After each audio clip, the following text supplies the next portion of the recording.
Okay, it's fine. And over the last 6 years, you didn't see me too much inside the working of PMI, because not because I was not interested, but because I was in the ethics review committee. And the ethics review committee, that is the, if we can say so, quote unquote, the court of justice of the institute, because all of you, you know, when you join PMI and or when you get a certificate, you are signing a code of ethics and professional conduct. And it's not just like that you're signing a code of ethics and professional conduct. You have also to act accordingly. And if you're not acting accordingly, on that moment, there could be people who are formulating a complaint that you have not been behaving or acting in line with the code of ethics and professional conduct.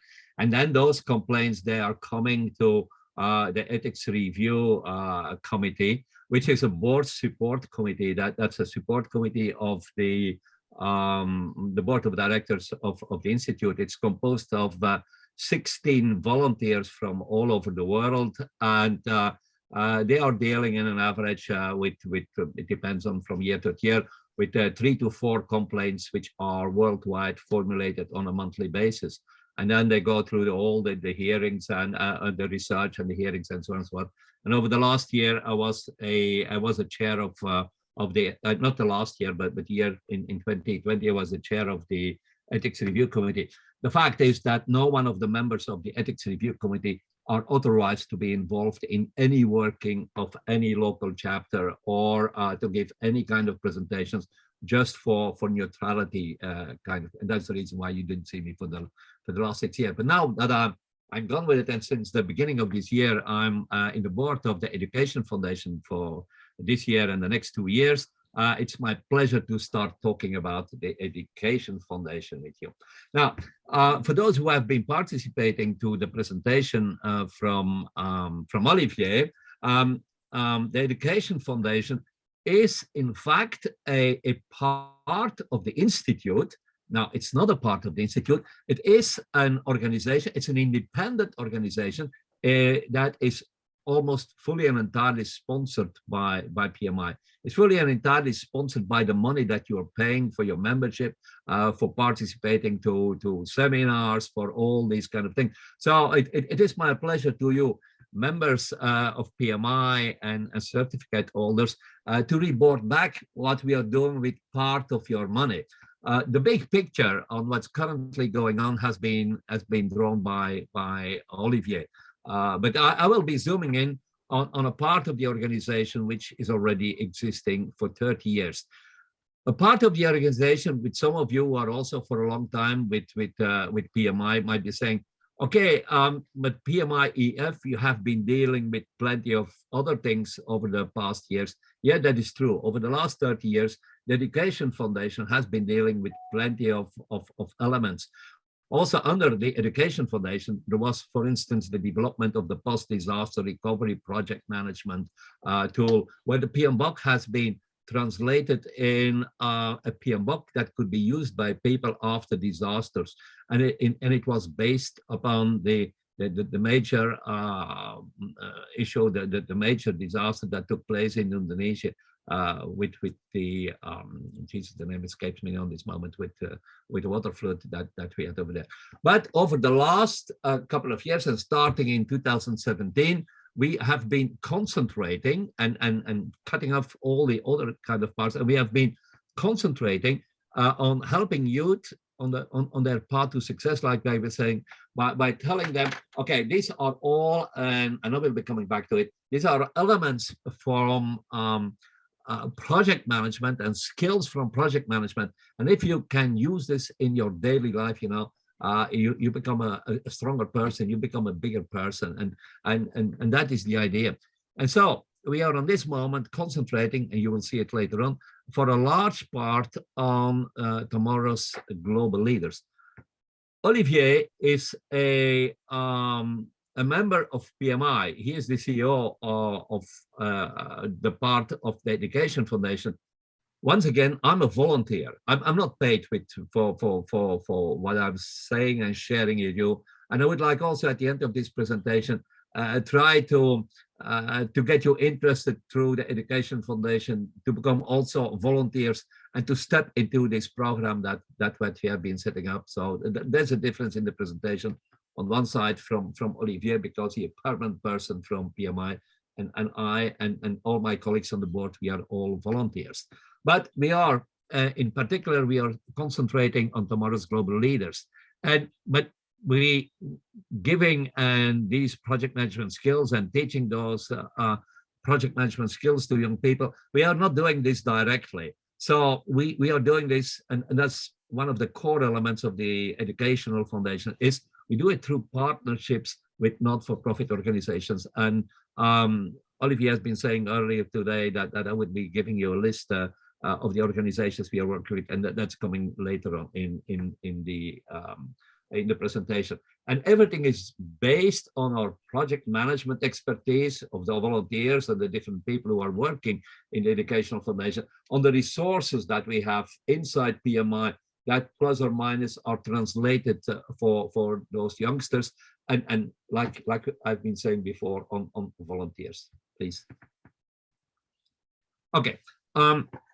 I've just a couple of slides. I'm going to try to stick within half an hour. You can interrupt me at any time. There is no problem. You can interrupt me at any time if you want to ask questions, or if you want to do it through the chat, then definitely Brian will pick it up, and at the end we will have a discussion on one thing or another. There are three topics that I would like to share with you. One is how have we been setting up, and what is the current working of the Educational Foundation? Secondly, the strategic plan which we developed from after that we started talking about it in 2017, from 2019 to 27, and then the way forward where we are standing now in this moment. And I would appreciate that if anyone has ideas, or if anyone would like to volunteer, that we would welcome your contributions. Next one, please. Yeah, the next one, so is the setup and the current working. First, I would like to put the Education Foundation in the picture of PMI. So we have PMI. There is the PMI board chair, which is this year and last year Tony Appleby. We have a president and a CEO, but he resigned by the end of the year, Sunil. And then we have Olivier, who is the CEO, and he is reporting to the PMI president.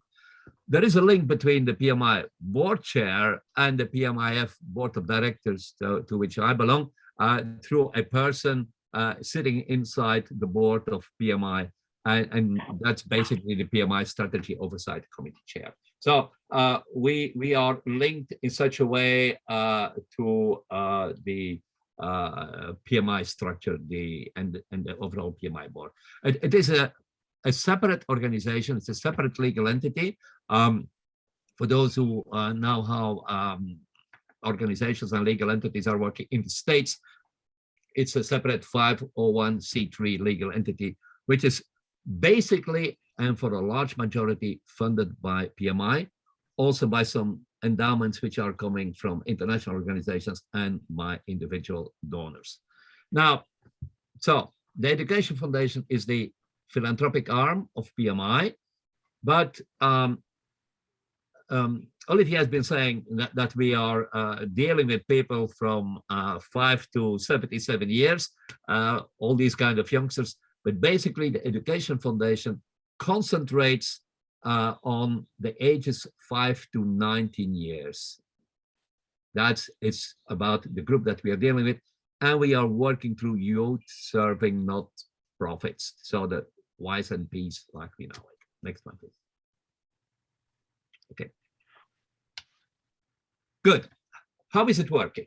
And the basic elements what we have.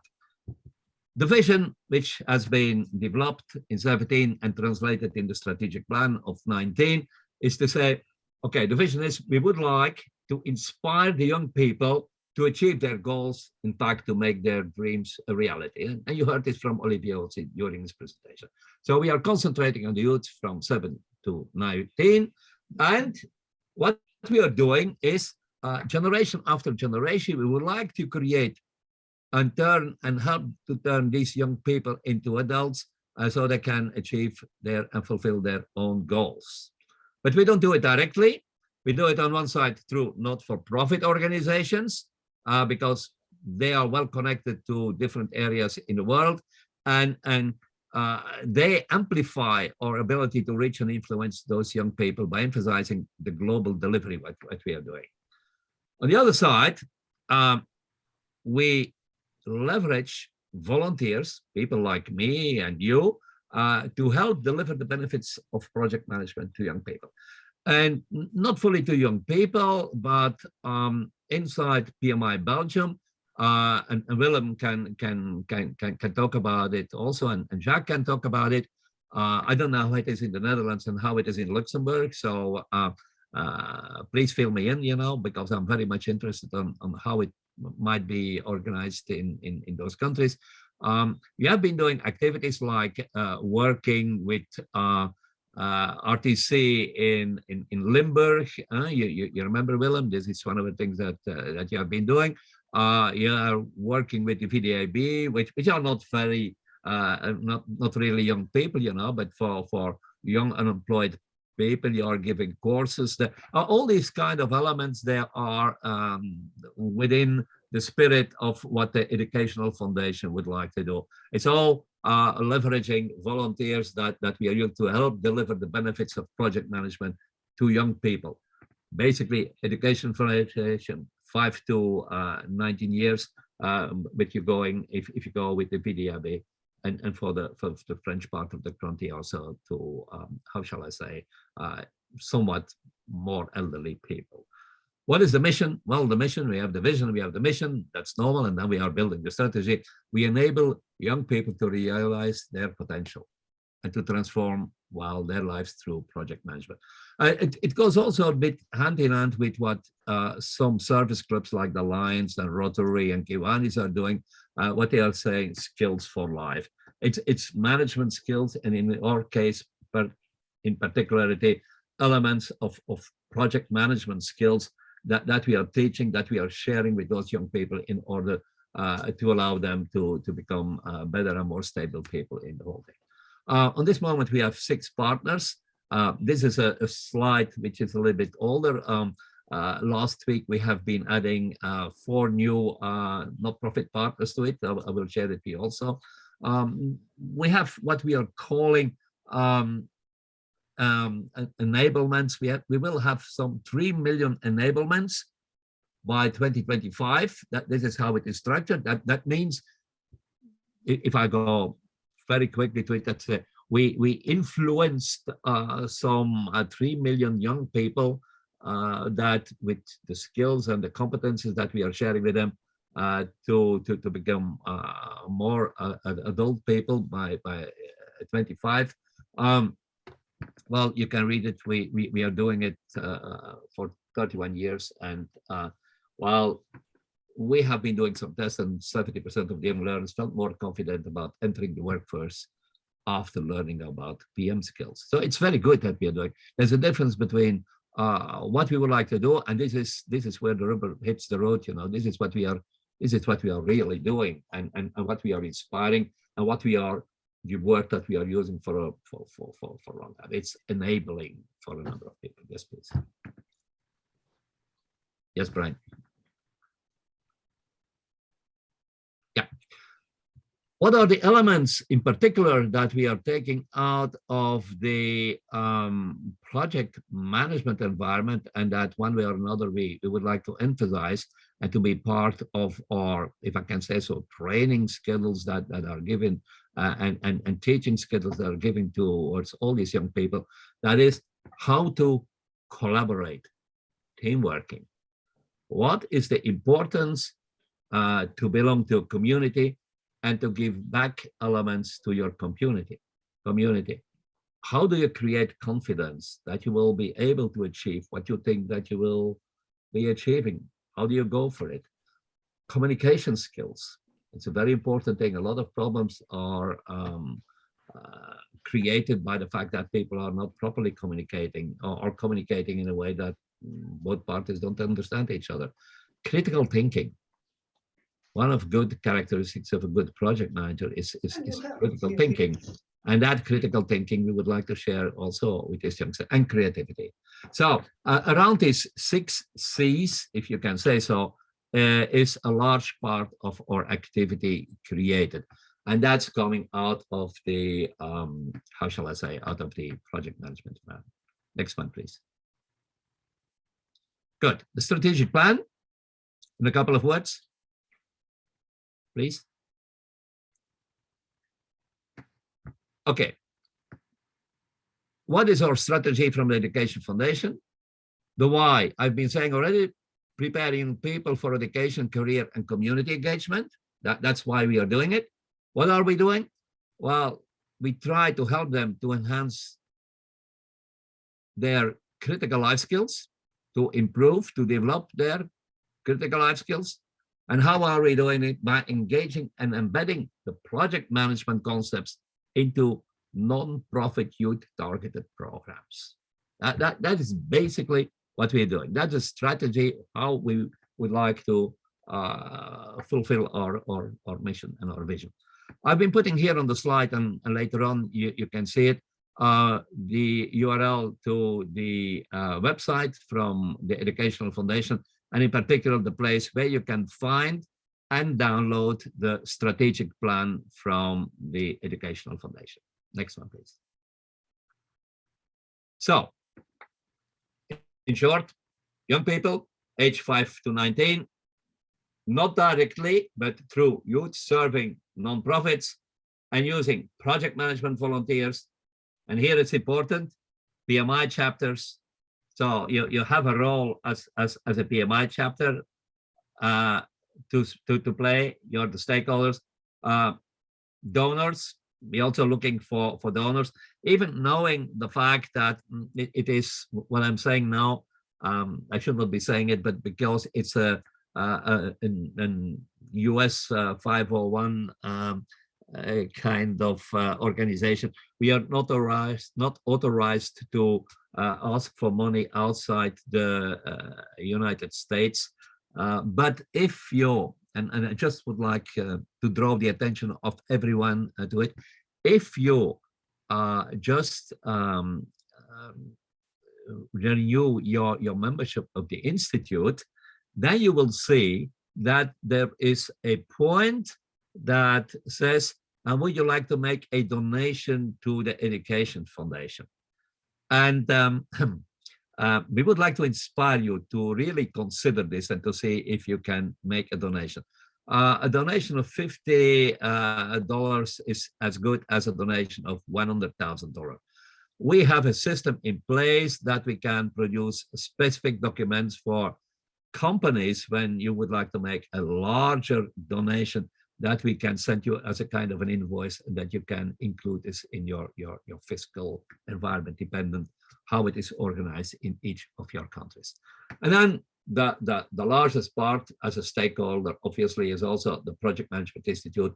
But the Project Management Institute, yeah, we are the members, and that's what we are talking about. So this is the stakeholders of the environment, and we go through youth serving nonprofits to the young people. Next one, please. What are we delivering? Well, to those beneficiaries, we are delivering scholarships. So we are paying for scholarships for the people. We are giving, and that's the largest part of our activities now at this moment, grants.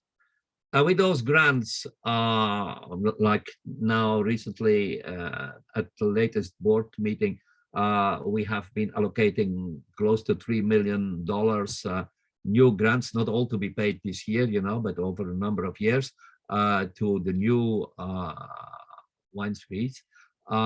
We deliver grants, and those grants and those organizations are developing resources and are giving training, and so through those youth serving nonprofits, it is going to the beneficiaries. We are doing less on this moment. We are giving awards to PM volunteers, and we are giving free resources to coming from chapters to different schools and to different beneficiaries. But currently we are basically concentrating with the Education Foundation on the supply of grants. Next one, please. How much? Well, I'm not going to comment upon this, but you have a view. It's not $10,000 or $20,000 that we are giving. You can see over the years, these are sums which are given. This is not cumulative when you look for the grants. This is every year as many, that amount that is being given as a grant. We have a number of liaisons which is increasing, and you can read all the different elements. You might be asking why is the volume of youth trained is going from 10K in 2030 to 2025 in 18 and 170 in 2019. Well, that was the beginning of the COVID, which we all know, and for 2020 it was also a little bit lesser, but it's picking up again now that COVID, one way or another, is put under control. The other elements are, shall we say, all the figures are not cumulative, so you see every year what has been produced by the different activities from the institute. Next one, please. And that youth training, is that global, or is that predominantly US focused? No, it's global. You will see how the distribution goes over different parts of the world, because I've been including a slide over different parts of the world. Right? Okay, I'll wait then. Yeah. Next one, please. This is for those who are interested. I've been adding here also to my presentation. I'm not going to give this in detail, but those who are picking up the presentation, this slide and the next slide, you can see how step by step we have a roadmap for the execution of that strategic plan. We have finished the 19 and 20. 21, we are now in the planned column. So we are growing our partner portfolio. We are doing a number of activities. So we are now working on the basis. It has the operational plan for the next 3 to 5 years has been made, and at the next board meeting of the Education Foundation, it will be presented to the board members, and it will be yes or no approved, but I guess it will be approved, because board members have been contributing to it. And then you see the explanation. This is how it is working. We have also KPIs defined that at any point of time that the people are interested, and we are reporting about it to PMI and to the members, which percentage of the youth learn project management, how many partners did we secure, how many volunteers from PMI have been engaged. So you can have a clear, open, transparent view, quote unquote, because PMI is paying most of the money, what we are doing through the Educational Foundation with the money which is coming from the Institute, basically coming from you. Next slide, please. There you can see how we are building capacity and all the different steps and how we are doing it. So you wouldn't be amazed that because most of the board members are professional project managers, are certified project managers, that we are tackling this project in project management modes, and that we are following. We are trying to walk the talk which has been created and which has been supported by the Institute. Next one, please. Okay, the current partnerships that we have, the ones till a couple of weeks ago when we added some more ones, that's for Junior Achievement Europe and Junior Achievement Africa. They are covering some 300,000 young people, 100,000 volunteers. So it's not only PMI volunteers that we are looking for. We are also looking for volunteers who are working inside those organizations, and through our grants we are covering the costs of a lot of those volunteers. And to give you an example, GA Africa and GA Europe, who are one of the biggest organizations that we are working with, they are working in 35 countries. We have also F1IS, where you see they are engaged with some 1 million young people in more than 50 countries, and they are a little bit more concentrating on the STEM environment, which is science, technology, engineering, and math. One of the things that Willem will be confirming is also the area of work of RTC in Limburg, in Belgium. So we are trying to make the links to those elements. We have the Special Olympics, Discover Engineering, and Children International. These are currently, till, like I said a couple of weeks ago, these are the current partnerships to whom that we have been giving the grants. Next point, please. And the F1, that is linked to Formula One, is it, or just stolen the logo? No, that's not the Formula One. It's an organization that likes to call them F1. You know? Oh, okay. No, we are not spending money on the Formula One. No, I thought more about getting their money, and of course. Are you really interested to be invited? To one of those organizations? No, unfortunately, Brian, this is not. But they like to call. They think of themselves as we are F1. You know, we are Formula One. We are if you see, like the total investments that we had. Per PMI region between 2012 and 2020, then you can see at the bottom that we have been investing some $8.5 million, which is a huge amount of money. And if you're looking in which region, and that's the answer to your question that you have been asking earlier on, that is basically you can see it when you see the light blue on the left picture. That is multiple regions. Why? If we are sponsoring GA Africa and GA Europe, you know, and they are working in 35 countries, you know, and they are not following the, let me say, the geographical areas like Europe and Africa. They have the countries all over the world with a system. So that's why we call it multiple regions. There is about 6% that goes to Asia Pacific, and that is 22% that goes to the EMEA region, which is important to see. Now, EMEA region, it's lesser into quote unquote Europe, but it's more in MENA, Middle East and North Africa, and in Sub-Saharan Africa. That's where it's going, and it's basically for a number of countries which are more the English-speaking countries of Africa, which is more on the eastern side of Africa. While we all know on the eastern side of Africa, it's more English-speaking. On the western side of Africa, except their local languages, is more French-speaking. And we would like, we feel we have a little bit of a hole over there, and we would like to participate with volunteers. Also, we would like to involve PMI France a little bit more to see how can we cover also that region, which is more French speaking in those areas. So you can see it. And when we look at the different organizations, but once again, these are the figures still 3-4 weeks ago for the different organizations that I've been mentioning. These are the most important ones. You see about the split of our investment between 19 and 20 between these 4 organizations. The other 2 organizations, they get minor grants. You know, it's not always million grants that we are giving to organizations. It can also be $50,000 or $70,000 that we are giving, which on that moment they don't fit so well in the wheel that you're seeing here. Next one, please. You don't see many charts with AP being such a small chunk of the pie. Say it again, please. AP. You don't see many charts where AP is quite small there as well. 6%.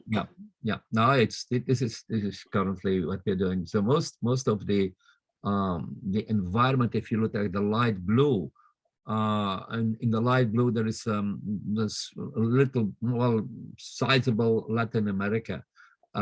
In the whole thing, Latin America for a large part, but now it's let me say, on the Asia Pacific, Australia and New Zealand, quote unquote, doesn't need so much support on this moment because the schooling system is quite good over there. And the other big country is China and a couple of other countries over there. But we all know currently there are some difficulties to deal with those parts of the world, and that's an explanation on how you see this slide like that. And for a large part, it's basically Latin America, Africa, and that we are doing. You also don't see the countries on which that we would like to concentrate a little bit more. Also, Central Asia.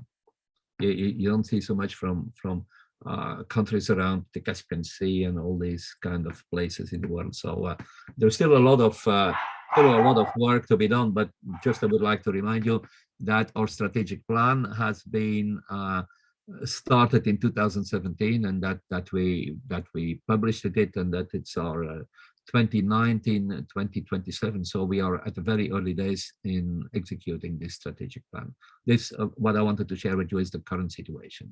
It's not yet a plan. So we are listening, and with the boards we are gradually just seeing how we will be moving forward and what are interesting partners that we could be working with, and so as well.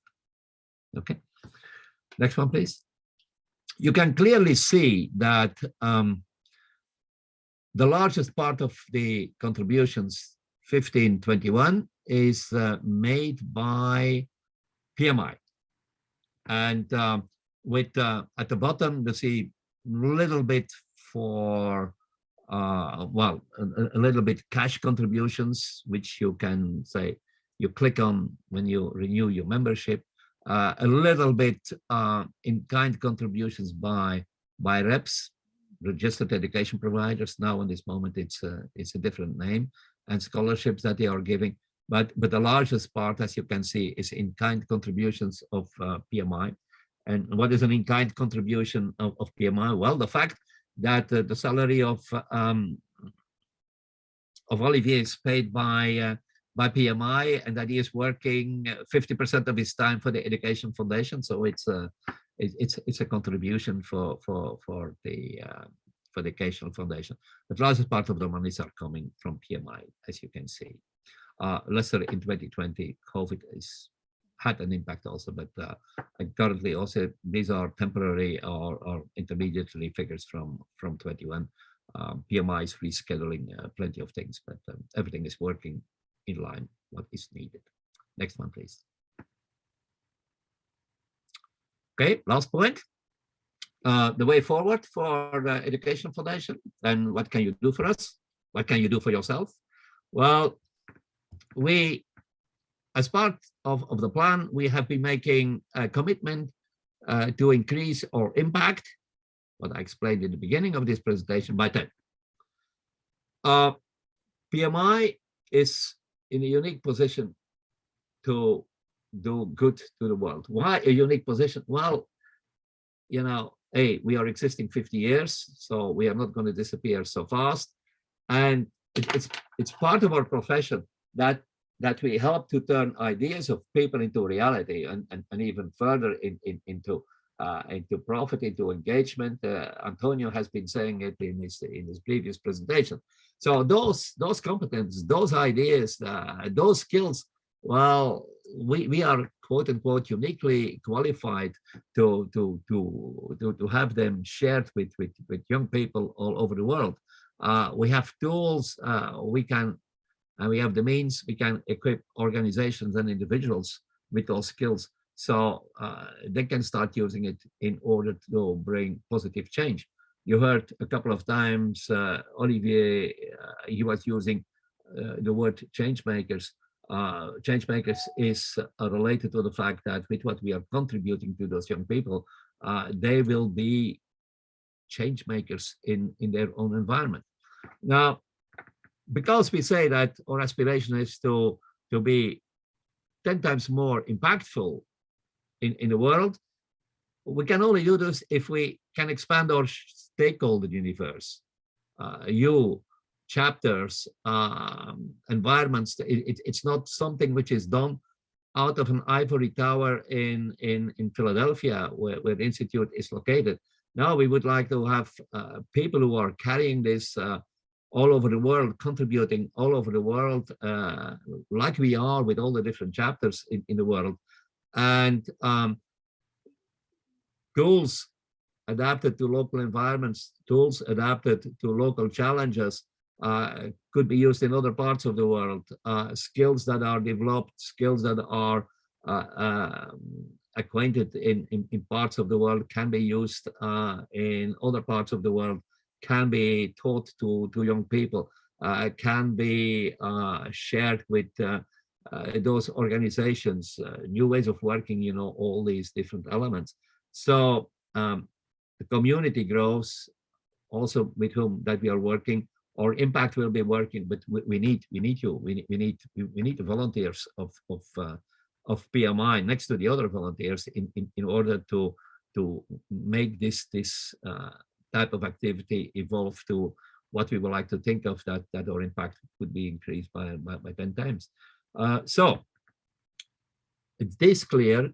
Olivier has been talking about change makers of 5 to 75. We are, and I just would like to repeat it, inside Educational Foundation only enable young serving nonprofits and young change makers. That's what we are working at. And like I've been saying, we need to support an experience of the Educational Foundation, the people in each of the chapters who are in relation with the Educational Foundation, just to help us achieve the PMI 4.0 aspirations for this environment, for societal impact, for contributing to the United Nations sustainability goals, which in general have been discussed by Olivier in the beginning of today. Next one, please. I finish. And here are the 4 new ones, which we have been allocating grants to a couple of weeks ago. We have the African Leadership Academy, and within their work, they are developing a network of young leaders that are dealing with Africa's challenges. That's a very important thing. First is another organization inspires young people to be science and technology leaders. It relates a little bit to this F1 that we're dealing with STEM. Another part of GA, we have GA Americas. Well, this is just like the other organizations. There we were dealing in 35 countries. Now with GA Americas, we are adding another 29 countries, so and 1.4 million students in that range that we're talking about. And then we have another a smaller one, which is it's a smaller one, even if they're talking about 38,000 volunteers throughout 30 countries. That's Destination Imagination, that we are dealing with. So we have been over the years, obviously, 2-3 million of dollars of grant being allocating to these organizations. Now, basically, one of the elements that we have to start thinking about, and what we are thinking about as a board of the Educational Foundation, is to say, okay, if we give a grant, let me say of 2 million to one of these organizations, $2 million, then that is a grant which is split over 4 years. So every year they get they get 500,000 at the start, and then they have to produce an intensive report of what they have been doing and how many enablements that they have been making. And then the board will be deciding if the next part of the grant will be allocated, that they will get the next 500,000 if this was what we agreed upon. Just we want to be sure that the money is well spent and that the goals that have been proposed by those organizations in order to obtain the grant, that those goals are really achieved and that they are fitting into our strategy on what we would like to do from the Institute. That's the point. So more about these organizations when you go through internet to start with, you can find what they are doing. But they are more or less some of those organizations to a certain extent, for a part, funded by PMI through the Educational Foundation with grants. Excellent. That's it. I didn't hear any questions, and I don't know. Well, I still got 10 participants, so that's not bad. And I hope that some people are checking the presentation later on. But we will be going on and on and on, and it will be always my pleasure in the Netherlands, in Luxembourg, in wherever in Europe to start with, to come and give the presentation.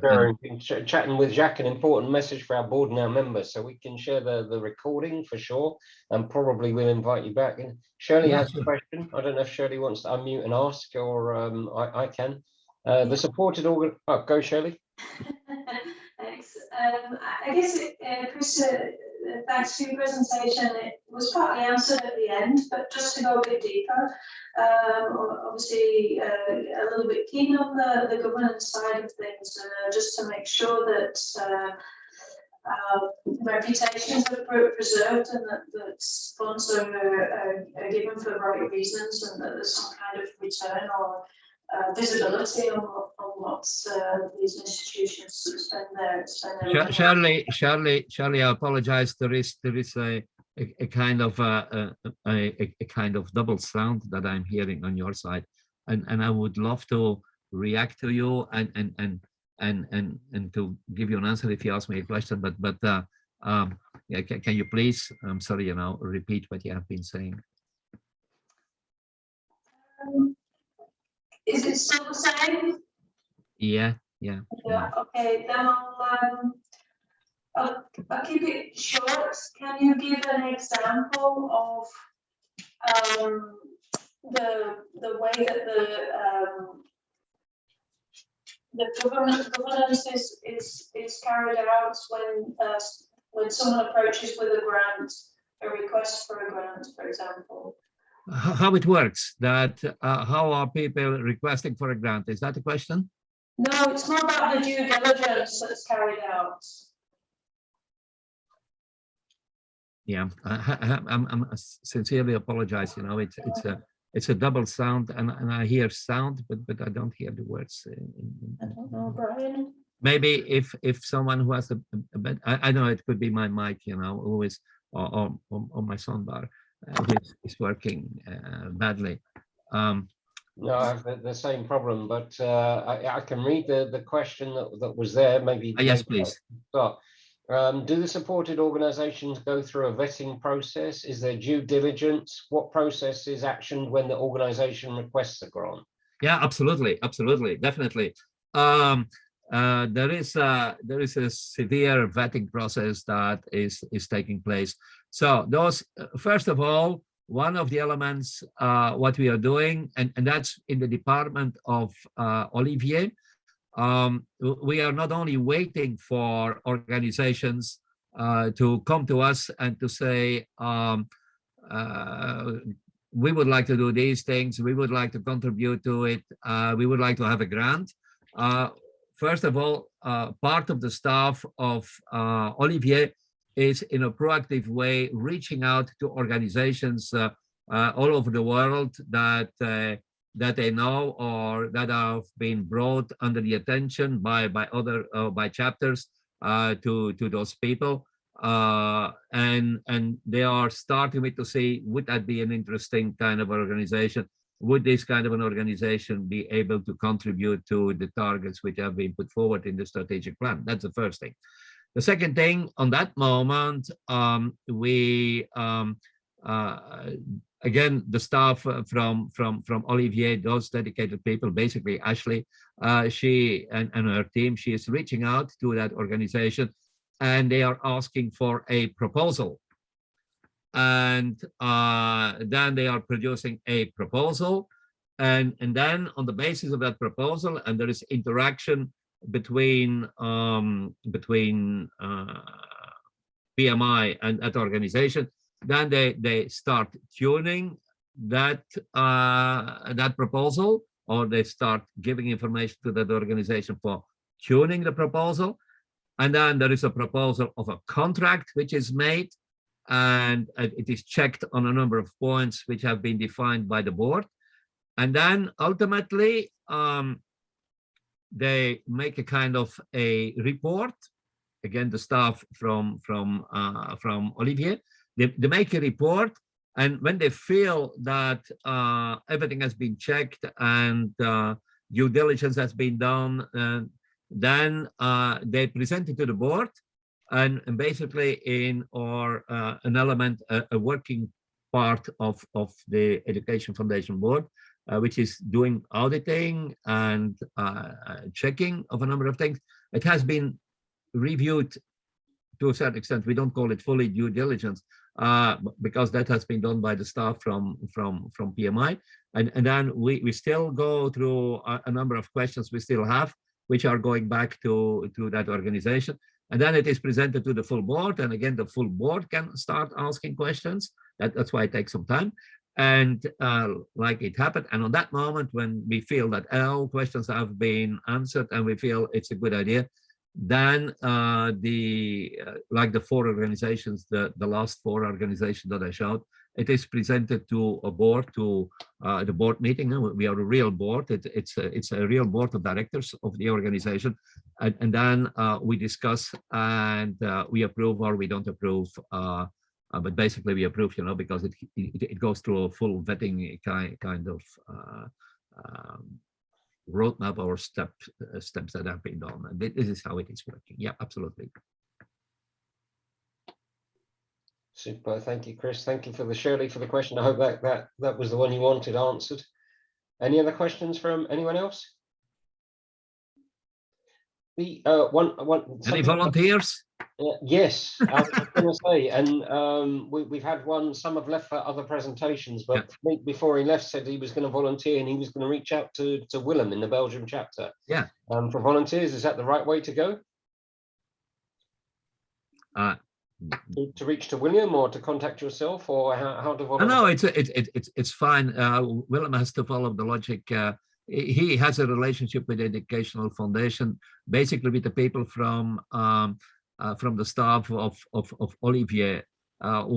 Board members are not into operational elements, but I think they changed the name every year for a long time already. In each chapter there is like I was referring to Willem, and Jacques has been in it also, a number of people. I think I was one of the first liaisons between the chapter and the Educational Foundation a long time ago, and then Jacques came in and Willem came in and plenty of other people. Eric, I think Erickson came in, and so plenty of people came in and they know it. But then there is a kind of a relationship which is built with the through the chapter environment to the Educational Foundation. You can always also volunteer and send it to me or put it, but then I will basically refer back to the chapters because it's the chapters who are doing it. Okay, super. No other questions for anyone else. Thank you very much, Chris. I had a few slides, but I got rid of the slides. Thank you to our sponsors. We all know that. Thank you to the chapters, and thank you for you, Chris. No, thank you for giving me the opportunity, what I call to report back to the community, to the PMI community, which I feel is not so much done by PMI to the chapters by telling, hey, you guys, what are they doing over there in Philadelphia? And I can only talk about the Educational Foundation, you know, but it's my pleasure to say this is what we are doing with your money. So if you are in disagreement, please let us know.